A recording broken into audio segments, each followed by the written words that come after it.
Hi, I'm Michael. Welcome to the Travel Plan. Today, I'm in Rome, the Eternal City.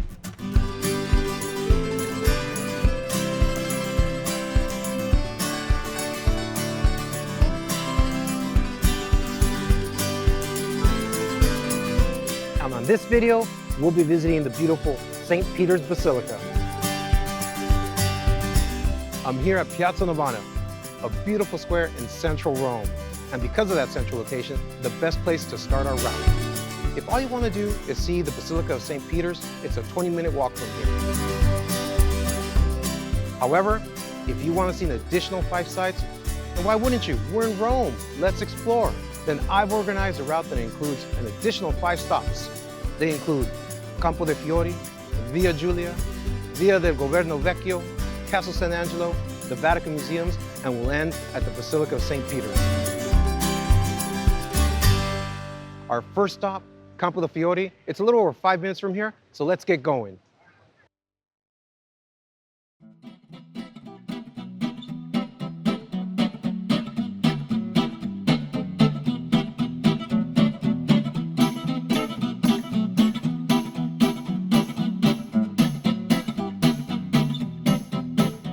As we exit Piazza Navona south, we will cross Corso Vittorio Emanuele, and to the slight left, you will find Via de Baulaudi.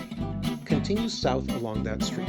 As you cross Piazza del Teatro dei Pompi, continue south along Via de Baulaudi, which will lead you directly to Campo de Fiori.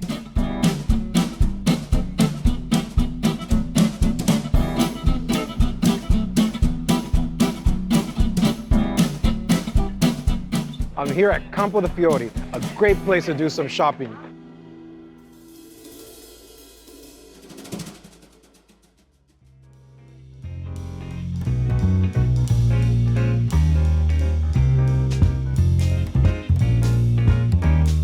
So Campo de Fiori means fields of flowers. It was an actual meadow just outside the city walls. In the 15th century, Pope Calixtus had it paved over, creating this bustling public square.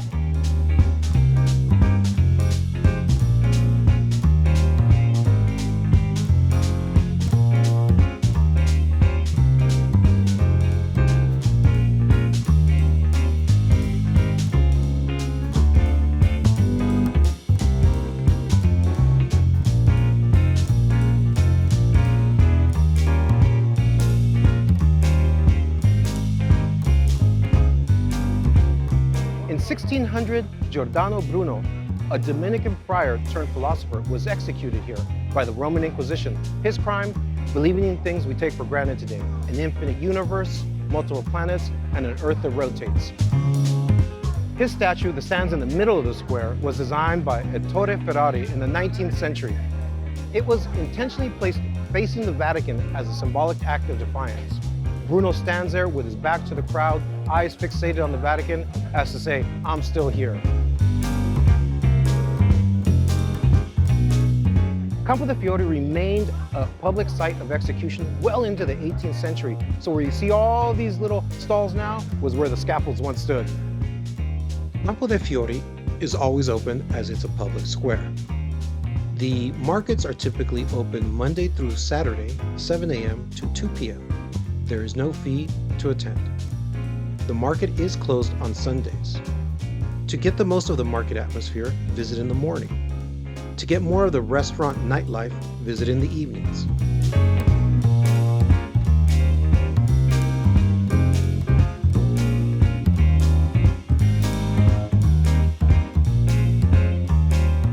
I hope you were able to walk around Campo de Fiori and enjoy your time here. Our next stop is Via Giulia. It's just about 5 minutes from here, so let's go.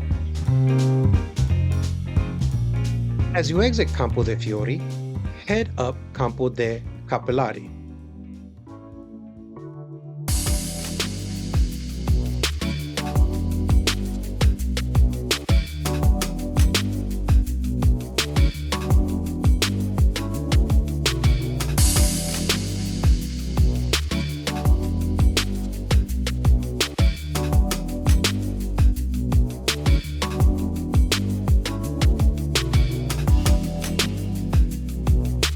On Via di Montoro, make a left.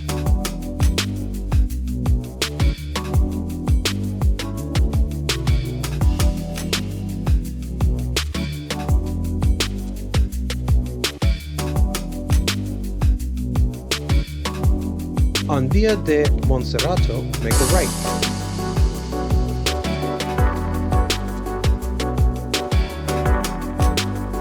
On Via della Barchetta, make a left. This will lead you directly to Via Giulia.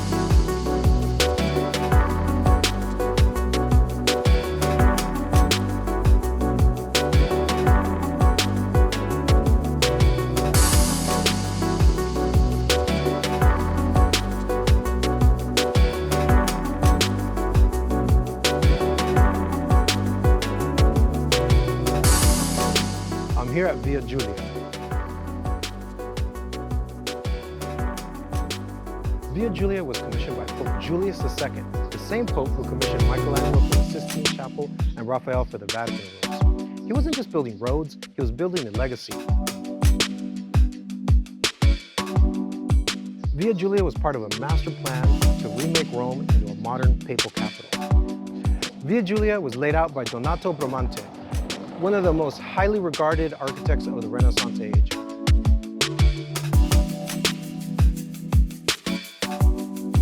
Before this, Rome's streets were tangled and irregular. Bramante gave Rome its first taste of Renaissance order. So Via Giulia was meant to be the administrative and legal center of the papacy, lined with courts, churches, and noble homes. The Farnese Arch, which you see behind me, is also known as the Lover's Arch. Local tradition holds that couples that kiss beneath it will stay together forever.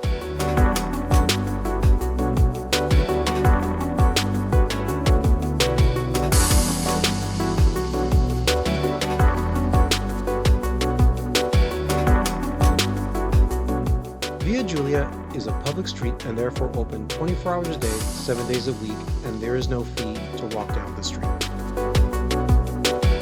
I hope you enjoyed your stroll down Via Giulia. Our next stop is Via del Governo Vecchio. It's about 5 to 10 minutes from here. Let's get going. Exit Via Giulia on Vicolo della Moretta.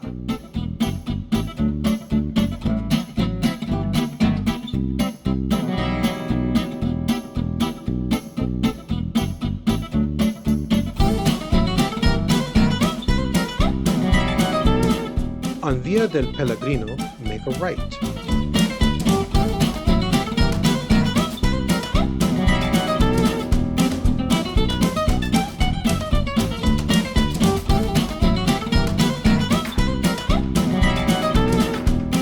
On Via Sora, make a left.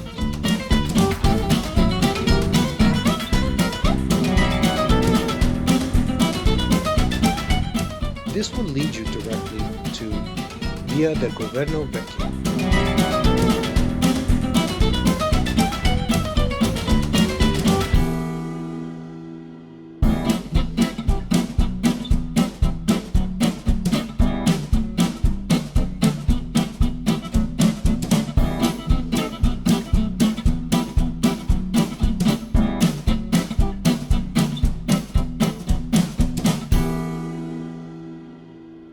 I'm here on Via del Governo Vecchio.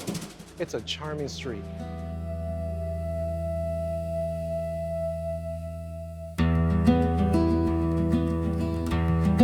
So its name means Street of the Old Government, and it once led directly to the papal chancellery.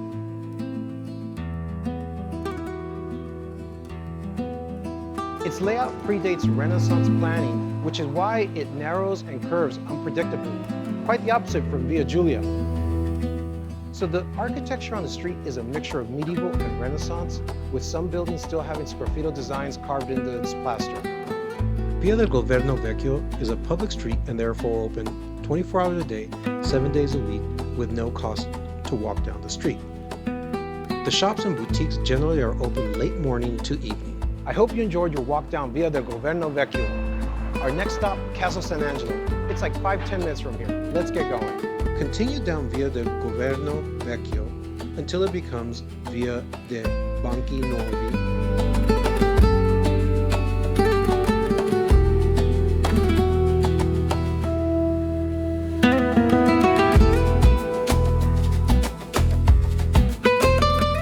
And continue along this street until you reach Via del Banco de Santo Spirito, and you make a right.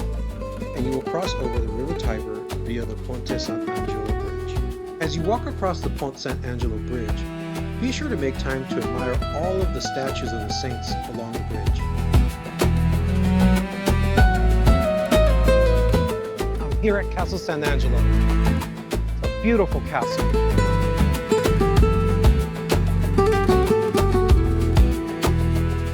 Castel Sant'Angelo was originally built as a mausoleum for Emperor Hadrian, intended to be his final resting place.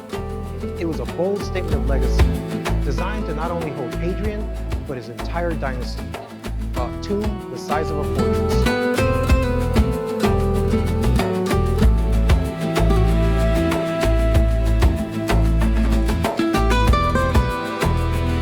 In 590 AD, during a plague, Pope Gregory the Great claimed to see the Archangel Michael appear above the castle, signaling an end to the plague.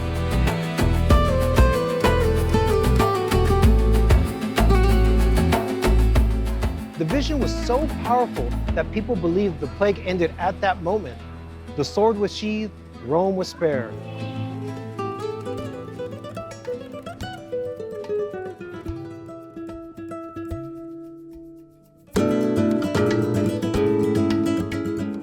The vision inspired the name Castel Sant'Angelo, and the statue of the angel has been on top of this building ever since.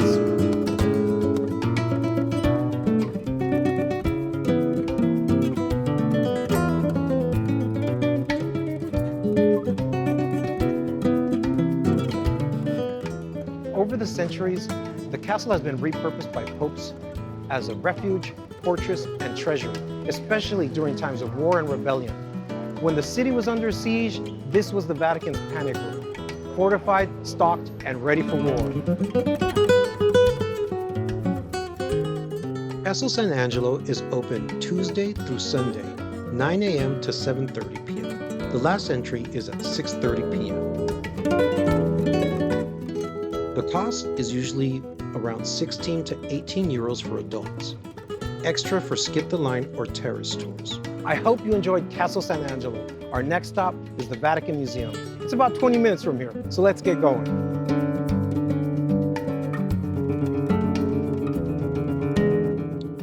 As you exit Castel Sant'Angelo, make a right and walk across the plaza to Via della Conciliazione and continue west. This street will take you to the front of Piazza San Pietro and the Basilica di San Pietro.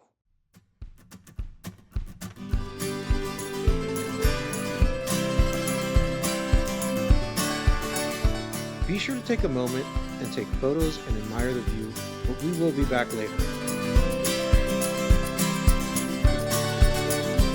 You will make a right or head north along Largo del Colonnato, which is the street that follows the piazza. At Via di Porta Angelica, but be sure to take photos of the bridge you pass under. This bridge is known as the Passetto di Borgo and was used by popes to access Castel Sant'Angelo in emergencies. We will basically follow the wall of Vatican City at this point. On Viale Vaticano, make a left, and the entrance will be on your left.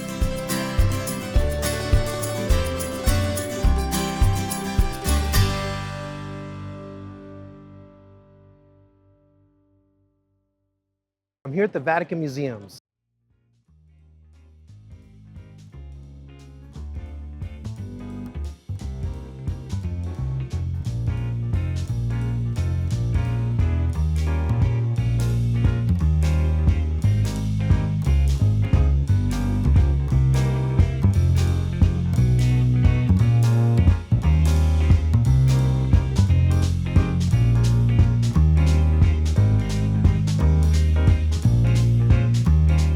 The collection spans over 70,000 works. However, only 20,000 are on display at any given time. It's one of the largest, most important museums in the world.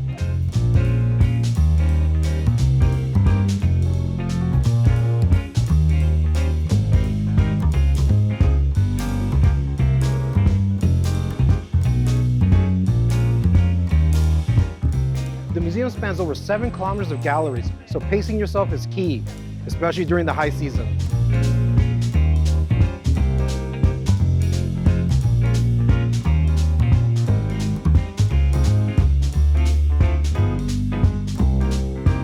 draw here is the Sistine Chapel painted by Michelangelo between 1508 and 1512. The ceiling depicts scenes from Genesis, including the creation of Adam.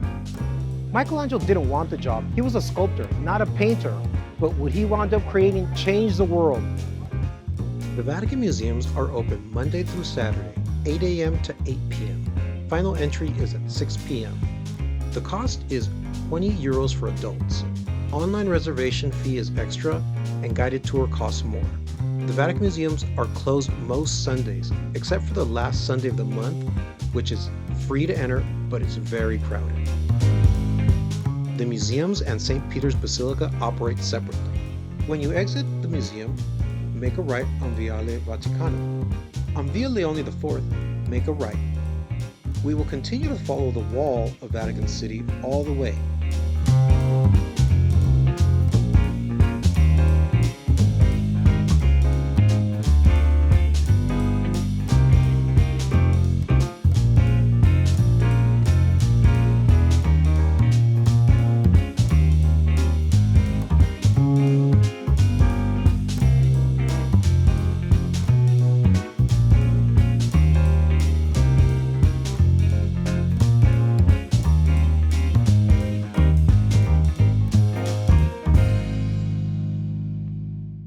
I'm here at St. Peter's Basilica.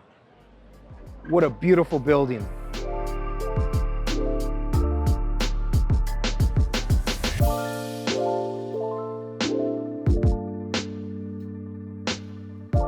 The basilica was originally built in the 4th century by Emperor Constantine. What we see here today was started in 1506 and completed in 1626. It took 120 years, 20 popes, and some of the greatest artists ever known to build what we see here today.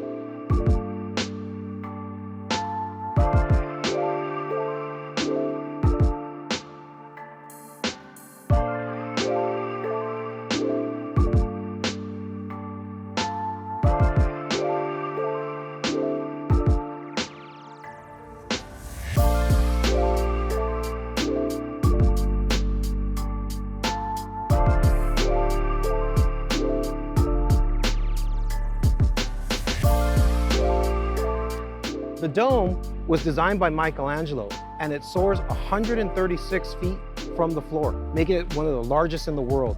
Michelangelo never saw it completed, but his designs were so perfect, they used them to complete the dome.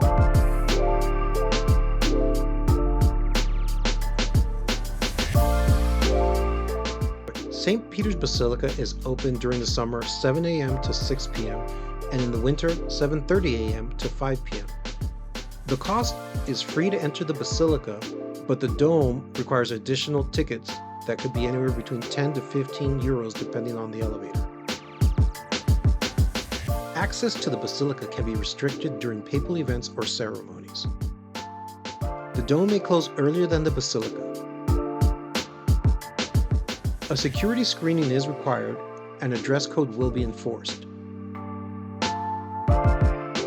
I hope you enjoyed our route today, where we visited such sites as Via Giulia, Castel Sant'Angelo, the Vatican Museums, and of course, the Basilica of St. Peter.